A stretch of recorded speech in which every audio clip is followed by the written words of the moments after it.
Bonjour, Didier Mulnet, Université Clermont-Auvergne, Réunifed, FECOD. Dans la capsule ici présente, nous allons nous intéresser au passage des compétences, métacompétences, compétences développement durable, jusqu'à des contenus, des objectifs d'apprentissage. Sur l'exemple de la gestion de l'eau dans le cadre de l'OPDD, de l'ODD 6. Nous sommes partis évidemment du Global Compact et si je me réfère à ce qui est mis dans cet opuscule, je vous donne juste 4 exemples. On s'intéresse à la qualité de l'eau pour 2030, à l'utilisation rationnelle des ressources d'ici 2030, à la gestion intégrée, la coopération transfrontalière, la protection, la restauration des écosystèmes. Si j'aborde cela, je vais me référer à quelque chose que vous avez déjà vu dans une capsule précédente sur métacompétences, développement durable et compétences, c'est-à-dire le cadre des métacompétences. Avec la décomposition en compétences, systémique, prospective, changement individuel et collectif, éthique et responsable, CF capsule vidéo précédente. La décomposition de et l'organisation de ces compétences dans les 3 cercles, une zone de base, des compétences transformatives et des compétences réflexives. Nous avons vu l'utilisation du petit guide en posant les questions pour justement savoir où nous en sommes de ces compétences systémiques, prospectives, en termes de changement individuel et collectif afin d'exercer notre responsabilité. Pour entrer maintenant dans le vif du sujet, la question de l'ODD 6 sur la gestion de l'eau. Tout d'abord, nous avons une partie qui est la littératie en matière d'eau. Lorsque nous envisageons l'ensemble de ces items, nous ne sommes pas sur une seule compétence. C'est un mélange de l'ensemble des compétences qui est ici mobilisé. Effectivement, nous allons mobiliser des compétences systémiques, mais en association avec des compétences prospectives et ainsi de suite sur l'ensemble de ces items. Les compétences nous permettent donc de définir déjà un ensemble d'items dont on ne peut pas ne pas parler sur cette question de la gestion de l'eau. Là, nous avons posé ce qu'on ne peut pas ne pas savoir, les problèmes posés. Nous envisageons aussi les questions des pratiques à l'échelle du globe de ce qui est la gestion de l'eau et des différents types de solutions proposables. Partons du cycle de l'eau, c'est-à-dire que je vais reprendre maintenant l'ensemble de mes différents items. Si je pars du cycle de l'eau, je vais effectivement mobiliser à la fois des métacompétences systémiques et prospectives, et plus précisément certaines de ces compétences, afin d'élaborer un contenu de connaissances. La première chose sur le cycle d'eau, c'est effectivement d'avoir des notions. Je suis donc plutôt dans l'information, avoir des notions sur les changements d'état de l'eau, la nature de l'eau, les flux, les stocks à l'échelle de la planète. Je ne suis donc pas forcément dans de l'éducation, je peux déjà être simplement dans de l'information, de la médiatisation ou simplement un enseignement des sciences. Je vais m'intéresser ensuite sur cette question des cycles de l'eau, au fonctionnement du cycle de l'eau, soit à des échelles régionales ou à des échelles locales des écosystèmes, en regardant la question des précipitations, ruissellement, infiltration, nappes phréatiques, captage, etc. Je peux rester dans un simple enseignement des sciences ou basculer sur une éducation scientifique, voire une éducation critique, mais aller jusqu'à une éducation à la citoyenneté. Concernant les cycles biogéochimiques et les effets sur la biosphère, le deuxième item. Bien sûr, nous mobilisons un certain nombre de métacompétences, de compétences, qui ne sont d'ailleurs pas exclusives. En mobilisant de nouvelles compétences, nous aurions pu proposer de nouveaux contenus, et c'est à chacun d'entre vous, à chacun d'entre nous, de faire ses choix en termes de compétences pour atteindre différents types de contenus. N'inversons pas les choses. On ne met pas des contenus, on met des contenus parce qu'on a les compétences qui nous permettent de les atteindre. Les compétences sont des moyens d'atteindre des contenus notionnels ou en termes de connaissances.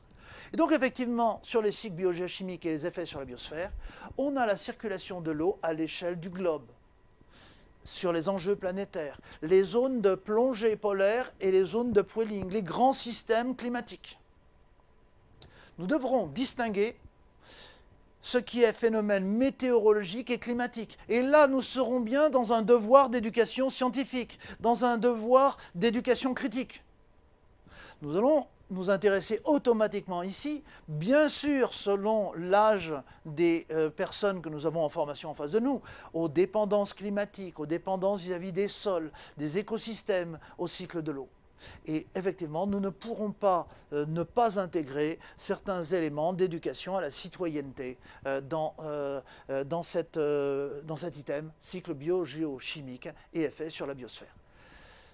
Si maintenant nous prenons la relation entre les cycles biogéochimiques et les effets sur l'homme, bien sûr que nous allons analyser ça de façon systémique et prospective, bien sûr nous allons mobiliser un certain nombre de compétences et nous allons nous intéresser à l'eau qui est source de risques majeurs, inondations, tsunamis, tempêtes, mais aussi à l'eau qui est source de risques majeurs en termes biologiques, choléra ou tout un tas de maladies nutritives liées à la nutrition. L'eau, source de vie. L'eau, source de risque majeur, mais l'eau, source de vie. Effectivement, c'est l'eau des boissons, l'eau des ressources végétales ou animales, voire minérales. L'eau, source conjointe de risque et de vie. Et là, effectivement, on va éviter de tomber dans du dualisme et bien mobiliser des compétences en termes et d'esprit critique, de pensée complexe et de savoir poser les bons problèmes. L'eau n'est pas uniquement une source de risque, ce n'est pas uniquement une source de vie, mais c'est effectivement la jonction des deux. Bien sûr, en fonction des exemples choisis, nous allons faire de l'éducation au risque majeur avec les spécificités de l'éducation au risque majeur qu'on détaillera dans les capsules vidéo associées. Bien sûr, nous serons aussi sur une éducation à la santé, santé alimentaire. Nous serons aussi en éducation à la citoyenneté d'une façon très générique, en éducation culturelle ou interculturelle.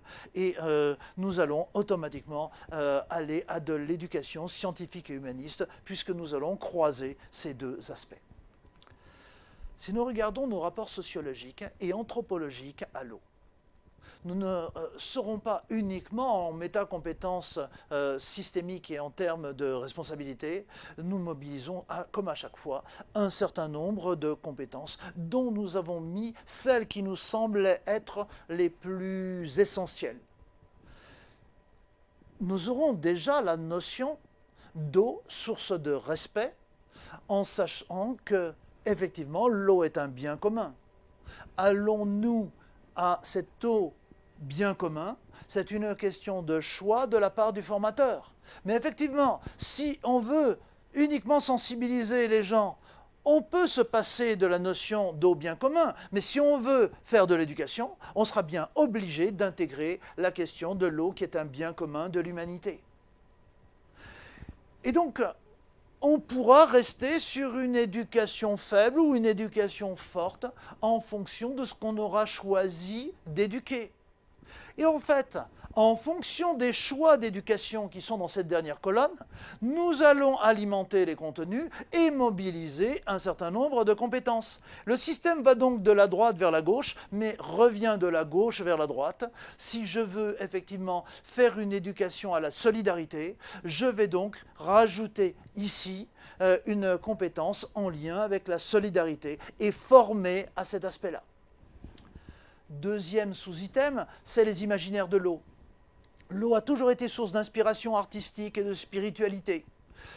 Par rapport à cette question-là, effectivement, nous ne visons pas les mêmes éducations A. Nous pouvons être sur de l'éducation au sensible, de l'éducation artistique.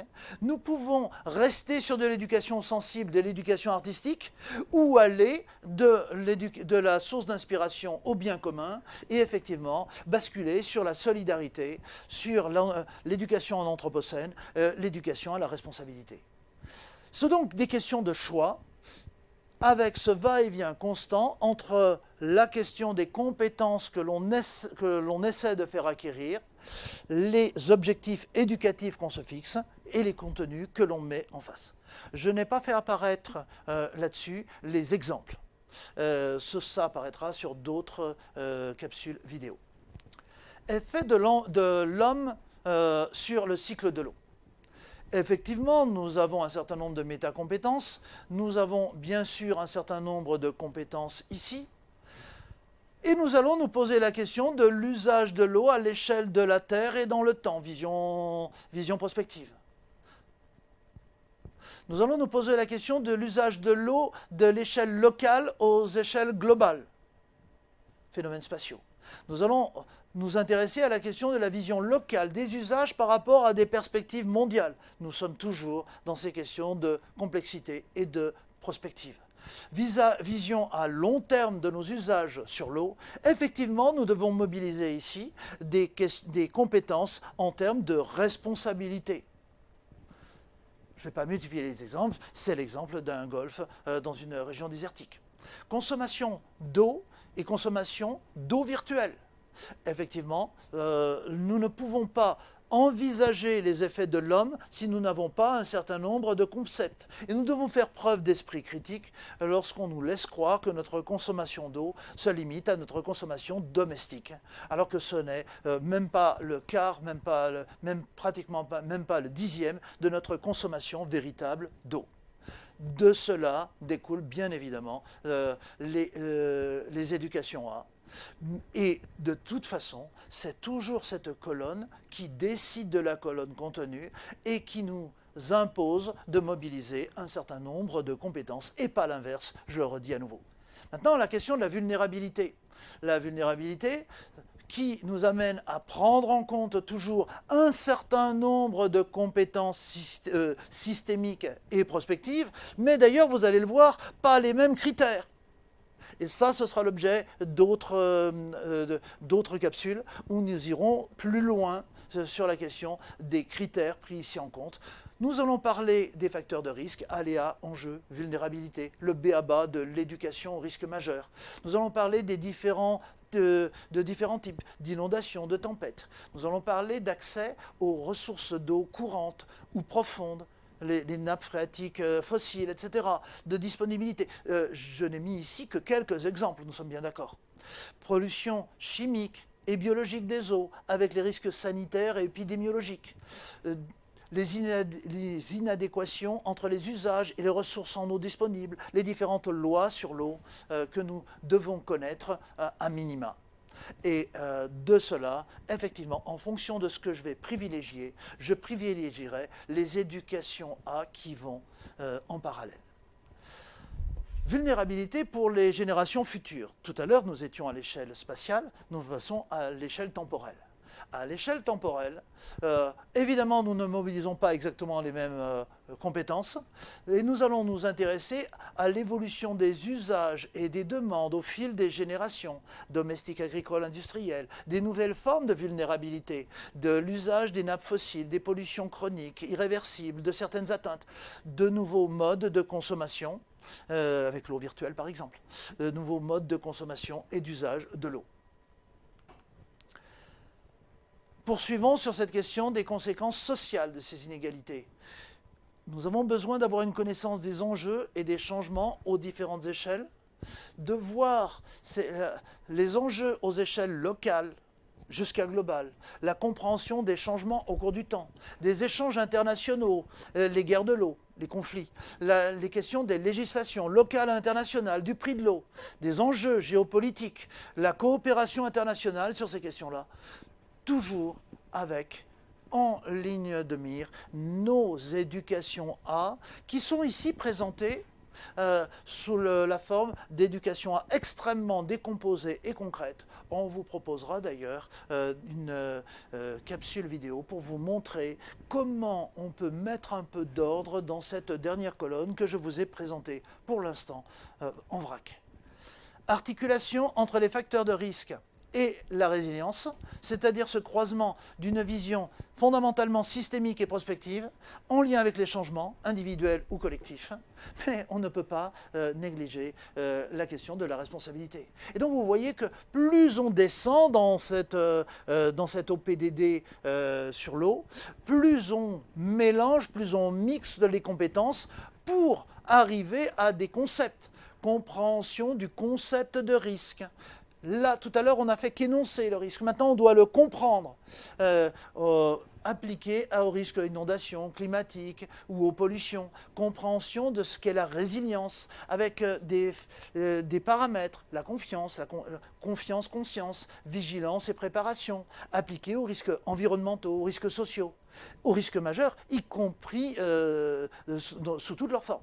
Intégration de différentes étapes de la démarche liée au risque, information et prévention, mitigation, jusqu'à la prise en compte des catastrophes. Nous sommes en plein en éducation au risque majeur. Mais nous avons dû gérer la question de la résilience et de l'éducation au changement. Nous avons automatiquement une éducation à une vision systémique des risques pour en comprendre toute la complexité. Mais effectivement, nous développons une éducation à la coopération et une éducation au choix et à la prise de décision, puisque de toute façon, à un moment, on sera bien obligé de faire des choix. Si maintenant, nous passons sur la deuxième partie, après la partie littératie, c'est-à-dire les pratiques responsables en matière de gestion de l'eau. Je ne pourrais vous présenter ici l'intégralité de tout ce qui est à dire là-dessus. Vous retrouverez ça sur les documents objectifs pédagogiques du développement durable dans des versions un petit peu plus précises.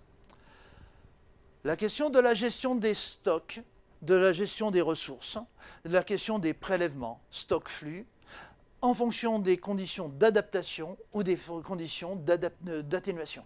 Je m'adapte aux conditions où j'essaie de réduire mon impact, ceci pour faire des choix éclairés.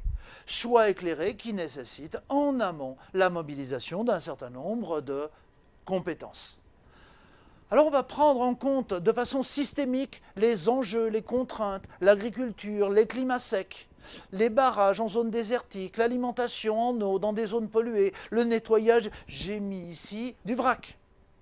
Pour vous donner juste un petit exemple des situations qui sont mises en place, en s'adaptant aux contraintes qualitatives, quantitatives, locales, globales, des nappes phréatiques, des réserves d'eau, l'usage direct, de façon à prendre en compte, à prendre des décisions qui intègrent les différents choix possibles, compromis, volonté politique, délibération populaire, choix, d'où effectivement cette question de la compétence 23. Choix entre agriculture, différents types d'agriculture, d'industrie, choix entre l'agriculture et l'industrie, choix entre des usages particuliers et des usages touristiques, choix entre des aspects individuels ou collectifs. C'est toute la notion des conflits d'usage et de la nécessité d'arriver à faire des choix le plus possible éclairés. Et donc, selon les choix, selon nos choix, nous allons pouvoir emmener sur ce simple exemple-là les gens vers de l'éducation à l'alimentation, vers de l'éducation au risque climatique, à de la solidarité, à de l'environnement à l'ancienne, à de l'éducation aux politiques et aux juridiques, à de l'éducation au choix et à la prise de décision, une éducation à la complexité et au changement. En fait, il est bien rarement possible de faire tout ça. Et l'objectif de notre travail est de vous dire, à partir de cela, en mobilisant telle compétence, nous pouvons arriver à tel type de contenu, mais ces contenus dépendent de vos objectifs en termes d'éducation A. Sachant que nous l'avons vu plus tôt, nous ne sommes pas obligés de viser des éducations A, nous pouvons simplement viser de l'information, de la sensibilisation, de la médiatisation scientifique, un enseignement disciplinaire, une formation en compétences ou une éducation à faible ou forte selon les choix que l'on a décidé de faire. Toujours sur cette gestion de la ressource. Nous avons dit tout à l'heure, faire des choix éclairés. Nous pouvons voir maintenant favoriser certains types de changements qui soient individuels et collectifs. C'est favoriser les choix s'ils sont éclairés, si les changements, généralisation de pratiques vertueuses, évolution de pratiques non respectueuses de l'environnement ou de personnes, pratiques domestiques, agricoles. La question, c'est d'identifier les freins et les leviers qui font qu'on ne bouge pas. Ce n'est pas parce que je sais que je vais faire. Et donc, en fait, dans la compétence, il y a effectivement éclairer les décisions, mais il y a aussi le passage aux faits. Et donc, s'intéresser aux freins et aux leviers. Et là, nous reviendrons sur cette question des représentations sociales qui bloquent et de comment faire évoluer ces représentations sociales. Nous sommes donc sur l'identification des freins et des leviers, la prise en compte des différentes cosmogonies selon l'origine anthropologique des gens, mais effectivement, nous ne devons pas oublier les représentations liées à l'eau, les approches sensibles, les approches artistiques, musicales ou cinématographiques, les approches par le jeu. On doit quand même favoriser l'engagement des petits gestes de style colibri. Bien sûr, vous allez me dire, les petits gestes sont inutiles et c'est les grandes orientations politiques qui importent. En fait, ce n'est pas l'un ou l'autre, c'est effectivement les deux qui sont importantes. Et donc, on a à articuler ces différentes échelles, toujours en fonction des priorisations que l'on a faites. Toujours sur cette question de la gestion des stocks, adopter des comportements responsables, individuels et collectifs. Compétences mises en œuvre, et effectivement, là, ici, nous avons mis le poids sur la question de la responsabilité. Donc, nous devons envisager les choses selon deux plans. Le plan des lois, des normes, dont nous devons connaître à minima certaines bases, mais ceci est possible de la maternelle jusqu'à l'enseignement supérieur. Simplement, nous n'utilisons pas ni le même langage, ni les mêmes registres de présentation des lois. Utiliser les outils juridiques, économiques, financiers, les plans de gestion de l'eau, les services écosystémiques, les marchés de l'eau, tout en gardant, nous sommes bien d'accord, notre esprit critique. On doit porter un regard critique mais engagé sur la généralisation de certains comportements, de pratiques collectives, engrais, pesticides, modes d'arrosage, en gros les pratiques de production agricole par exemple, sur la gouvernance de l'eau aux différentes échelles. Je ne reviens pas sur les éducations A qui en découlent. Maintenant, vous commencez à avoir un peu de recul. Alors bien sûr, on peut adopter des comportements, mais on peut aussi agir préventivement pour réduire les impacts. Et effectivement, adapter nos modes de consommation, nos modes de production, atténuer les impacts de nos productions et de nos modes de consommation, anticiper les changements en cours, leurs effets, aussi bien sur le système agricole que sur le système industriel, et en fonction de nos choix en éducation, voir les contenus.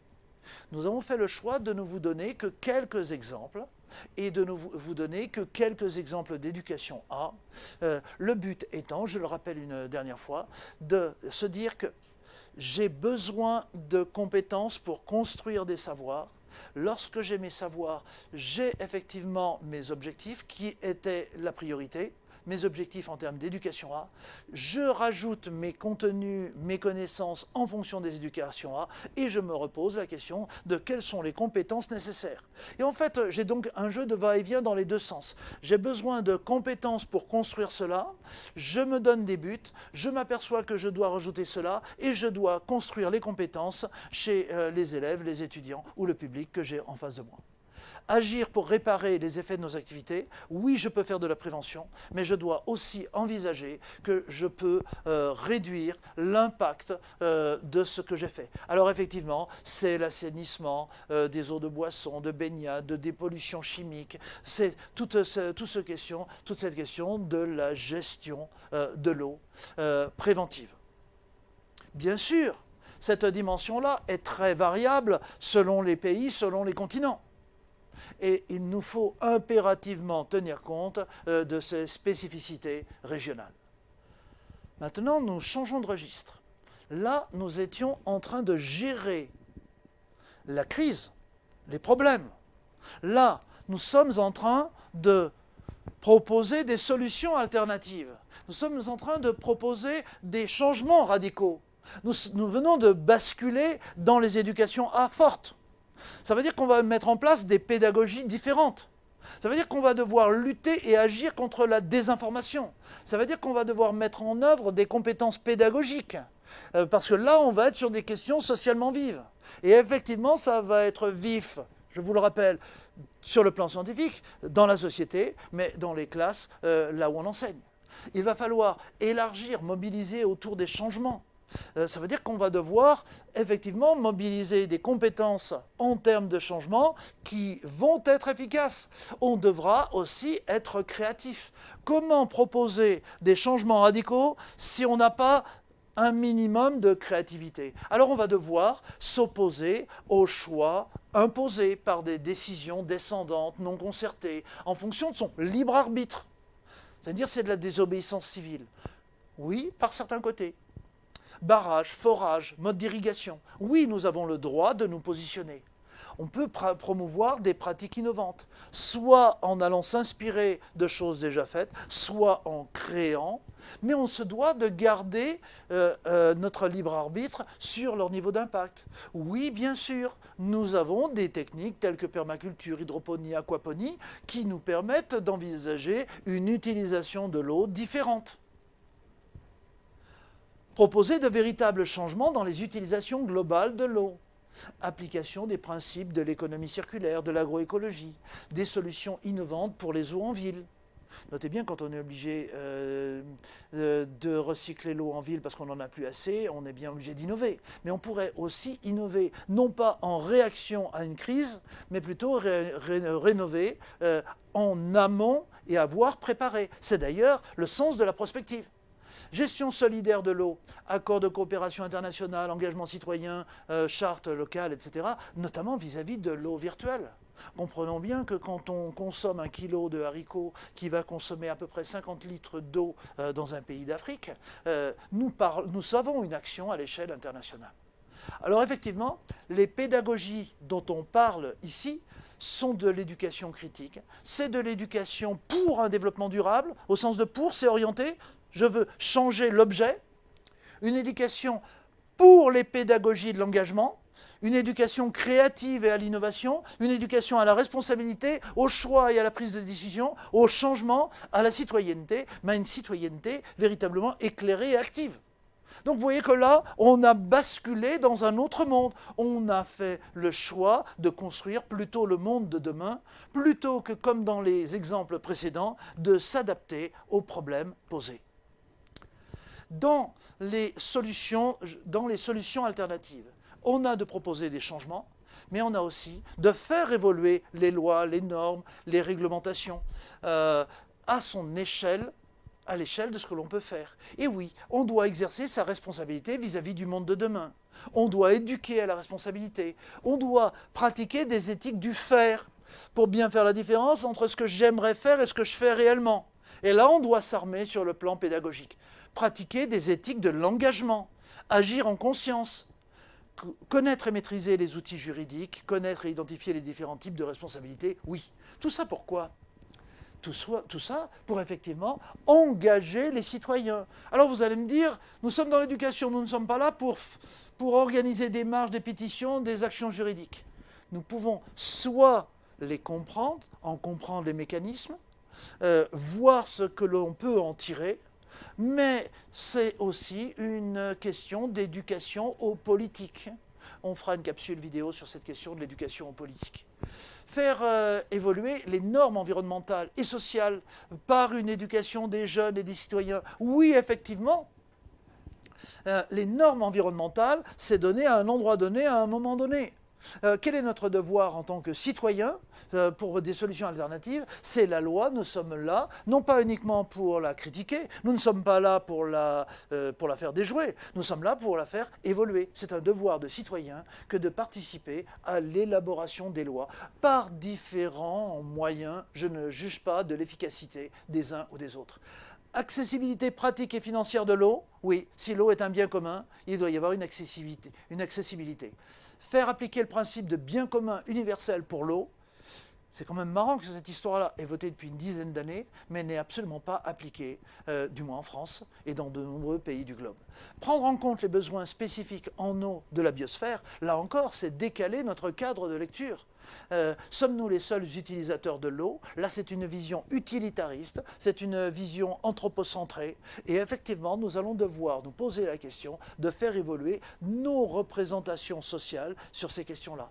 Alors bien sûr, on a une éducation au juridique, au politique, à la gouvernance, à la responsabilité, à la citoyenneté, à l'interculturel, puisque ces questions-là se posent de façon extrêmement différente selon les endroits. Nous avons comme dernier objectif la protection, la restauration. Quand nous avons fait des bêtises, on est censé les réparer. Et donc effectivement, les choix éclairés, apporter les changements, nous allons faire des choix éclairés, nous allons faire appliquer les lois. Déjà, maintenant, si nous avons les lois, au moins les faire appliquer sur la préservation des espaces et des espèces. C'est la question des parcs régionaux, des Natura 2000, des corridors, c'est la Convention de Bonn sur l'introduction des espèces, la CITES sur les espèces menacées. Et effectivement, n'oublions pas que dans la gestion de l'eau, nous avons la préservation et la protection des écosystèmes. Faire comprendre et accepter les mesures de préservation lorsqu'elles sont acceptables par la population locale. Parce que parfois, c'est parfaitement inacceptable. Et donc, soit nous sommes dans le compromis, soit nous sommes dans faire accepter un dissensus. Former aux enjeux de l'écologie, de la conservation. Ça, c'est si nous sommes sur la protection. Donc sur cette protection, faire des choix éclairés, adopter des comportements responsables. Là, tout à l'heure, j'avais mis pour les protéger. Maintenant, pour les préserver. Si je veux les préserver, effectivement, je vais mettre des connaissances en fait qui seront différentes, des compétences évidemment différentes, mais des connaissances différentes. Je vais devoir expliciter les enjeux liés aux services écosystémiques rendus par les écosystèmes, l'épuration de l'eau par les lagunes, par les mangroves, etc. Je vais devoir insister sur la prise en compte de la limitation des risques majeurs et sanitaires, sur la non-limitation des services écosystémiques aux valeurs financières, prise en compte de la valeur esthétique, culturelle, patrimoniale, mais je vais même devoir aller plus loin. Je vais devoir intégrer le fait que peut-être les écosystèmes ont des droits. Et là, je vais amener à de la justice sociale. C'est quelque chose qui est très débattu dans le monde anglo-saxon, qui est un peu plus récent dans le monde francophone. Effectivement, des éducations qui n'ont pas grand-chose à voir.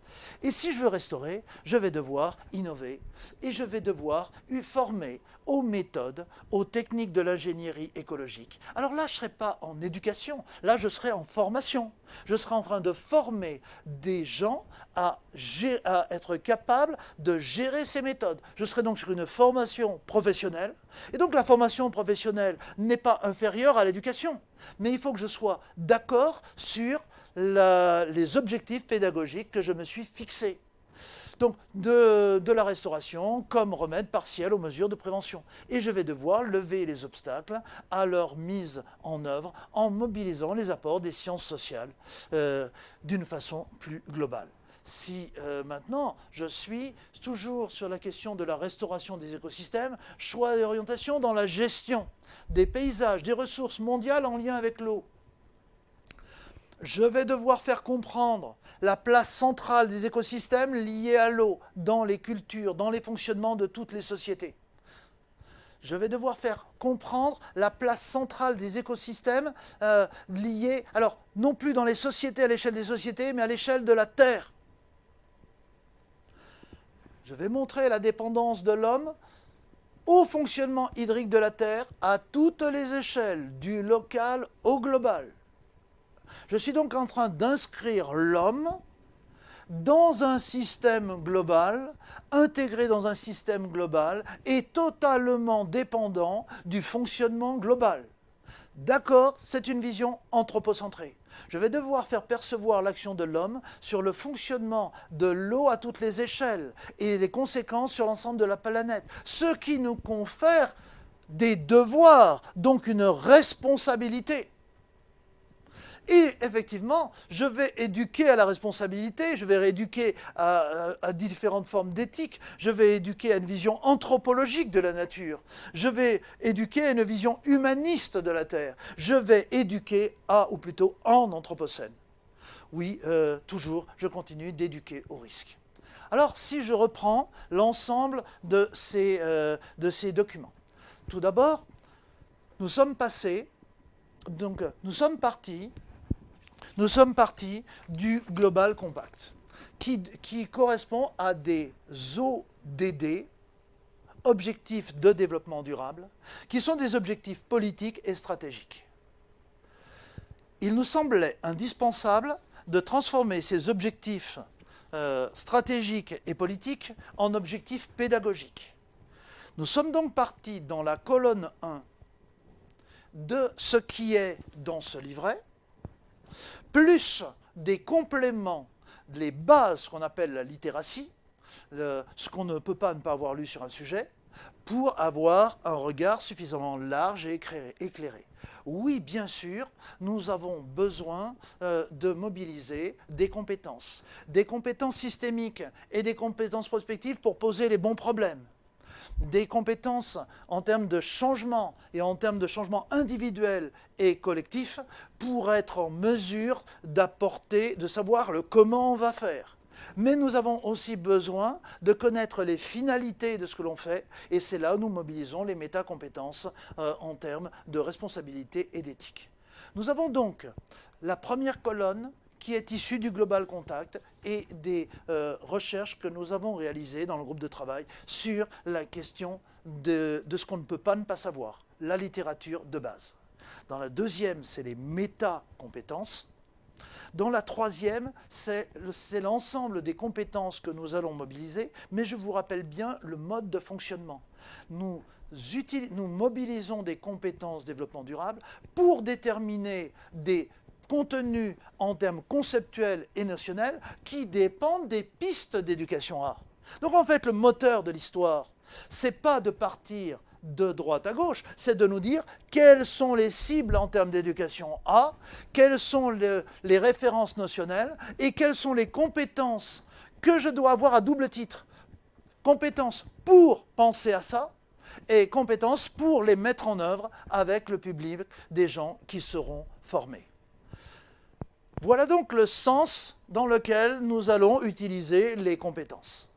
Maintenant, effectivement, le plus dur sera, une fois qu'on a visé des éducations à des connaissances, les compétences, c'est la mise en œuvre. Pour information, l'ensemble des 17 OPDD, Objectifs pédagogiques du développement durable, seront disponibles en octobre 2022 pour une présentation globale plus détaillée que ce qui est présenté là. Chacun de ces différents OPDD tient sur 10 à 30 pages, relativement dense. C'est donc des outils de formation sur chacun des 17 OPDD.